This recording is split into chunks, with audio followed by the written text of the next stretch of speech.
And we are back, and you're watching the Next Gen Collector. Hello and welcome back. I'm Hayden, the Next Gen Collector, and this is actually the morning of the Super Bowl, but I'm actually going to go and take you guys on a very, very quick trip over to Knoxville last week where I did a little bit of hunting. So let's just get straight to that.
All right, and welcome back. Like I said, it is the morning of the Super Bowl. I am actually not a Chiefs fan. I bought this a while ago, way before Travis Kelce started getting all the hate with his relationships to Taylor Swift.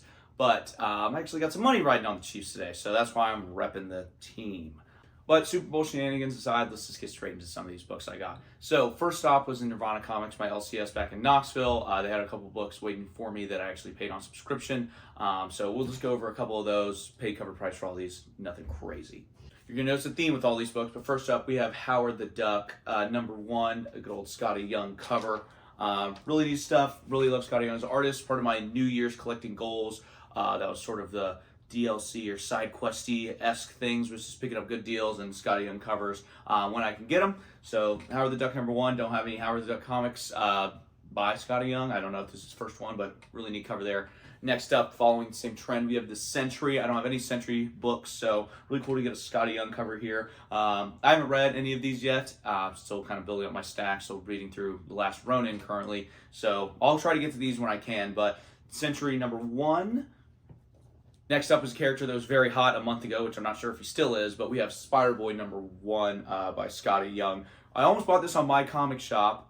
Thank God I didn't, because I had already paid for it by my LCS, and I didn't know. So happy to get this one as well. Have a Spider-Boy book in the collection where inevitably in a few years, everyone looks back and says, oh, I remember the Spider-Boy craze. I'm like, yeah, I got this book. So happy to pay cover price for it though. Keeping it Spidey related, we actually have Superior Spider-Man #1, the Scotty Young cover. The Superior Spider-Man, I think, is actually a really cool concept, and the story is really well. Even though it was a spoiler alert, spoiler warning, double tap on the right side of your screen if you're on mobile to skip through this. But the concept of Doc Ock kind of being Spider-Man was really cool because it revealed a lot about Spider-Man that a lot of people didn't know. Like he has to pull his punches whenever he punches the Scorpion's jaw, things like that. So really neat. Happy to get a Superior Spider-Man Scotty Young cover. I probably will read this one because I'm kind of curious how this whole, how it's happening again if, Doc Ock isn't in Spider-Man's body anymore. But it'll be an interesting read. The final book from that comic shop that I got was actually the Punisher #1. I know this came out a while ago. Like I said, I haven't been back in a long time. But Scotty Young cover as well. Punisher is my favorite character, but this is not one of my favorite characters. But this is actually not Frank Castle. I believe this is an ex-SHIELD agent. So I'll probably will be reading this one as well rather soon, so I can kind of figure out what this guy's deal is, why he's, taking the mantle as Punisher. Before we move along, I just want to say thank you to all the new subscribers. We just passed 300. We are just a short 30 subscribers away as filming this video to the 333 subscriber giveaway. Go check out the past 2 videos if you want to see what's in that giveaway. But hopefully by the time this video goes live and by filming the next video, we'll just be launching that giveaway live, comment picker, whole 9 yards. So needless to say, like, comment, subscribe, stuff you hear everybody say. But moving along, we actually next stop went to Comics Exchange in Knoxville, Knoxville's longest running comic book shop or something along those lines. Great podcast.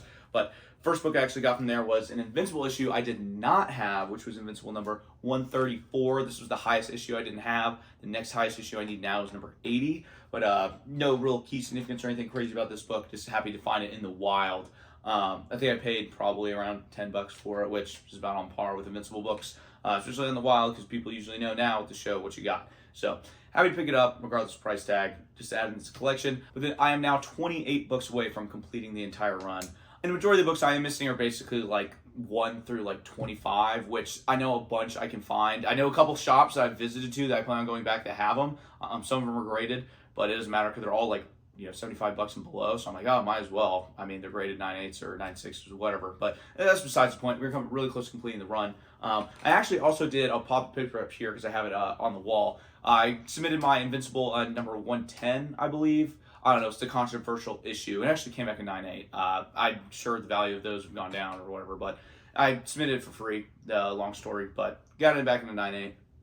The last book I actually got from Comics Exchange in Knoxville is Amazing Spider-Man number 570, the first full appearance of Anti-Venom. It actually isn't the first cover appearance, it actually goes to the second print of the issue before, 569. But this is the first full appearance.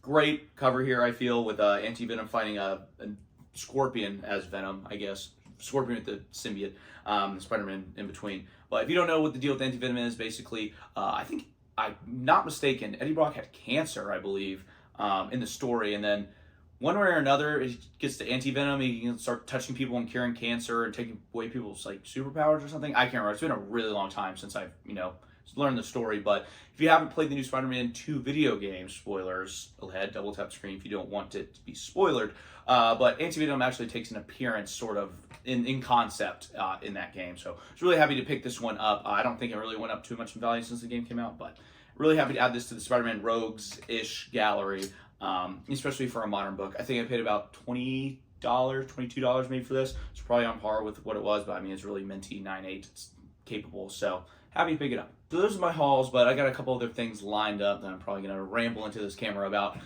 First of which, I know I set my collecting goals and we made it 2 months. Like I said, everyone's going to make it a month and a half where they kind of abandon them or change them up. I'm thinking about, I've been eyeing them, a couple of Batman-esque books recently. They're, nothing crazy. They're all Damian Wayne related. I kind of want to just get that sort of, set, the first cameo, first full appearance. The one I really like is the Batman 666, first Damian is Batman. It's kind of a standalone story. I don't know. The cover's super sick on it, and they're all probably like $30 each. So I'm trying to find like a way if I can find like a lot of all of them and get them all at once, hopefully for a good deal. So you might be seeing that coming up. I don't know. I know taken away with that $80 or $90, I could probably spend on more Silver Age Spider-Man stuff, but it's just that itch. You gotta scratch the itch every now and again. But actually, another thing that I'm really trying to gear towards is an Amazing Spider-Man 50. So I'm really in search of one of those right now in, lowerish grade. I think around 3 to 4.0 is what I'm looking for. And the reason I actually want that grade is because I believe that actually is around the same price estimate as this Avengers 57 I have in a 7.5. So if you know anyone out there that is willing to either trade straight up an Amazing Spider-Man 50 for an Avengers 57, hit me up. That's what I basically want to liquidate this to anyway, so if it would save me the trouble of having to sell it and fees and having to shop around for an AF-15. Amazing Spider-Man 50, I'd really appreciate it, so comment down below, or more specifically probably reach out to me on Instagram if you know anybody that has one that'd be willing to trade, or, whatever. If you know someone that wants to do it and I'll pay them like a finder's fee or something, I don't know. That can all be worked out. But I'd really like to liquidate this into an Amazing Spider-Man number 50. Other stuff got going on, trying to sell some of my, I don't want to say back stock, but books that I've learned to want to part with on the Macari store. I think it's linked on my Instagram. You guys want to check it out or whatever. But I'm trying to liquidate a bunch of books on there to hopefully get an Amazing Spider-Man number 41 first Rhino, or put that cash plus some other cash to a first Craven Amazing Spider-Man number 15. I just lost an auction of Amazing Spider-Man 15. It was like a 1.0 first Craven, and it went for like under $300. I was like, I don't know. It was pretty painful. But either one of those two books, or maybe Amazing Spider-Man number 40, Craig John Romita Sr. cover, along with 44, the first, second appearance of the Lizard. I don't know. Those are kind of my 4 big Spider-Man books that I've been kind of gearing towards recently.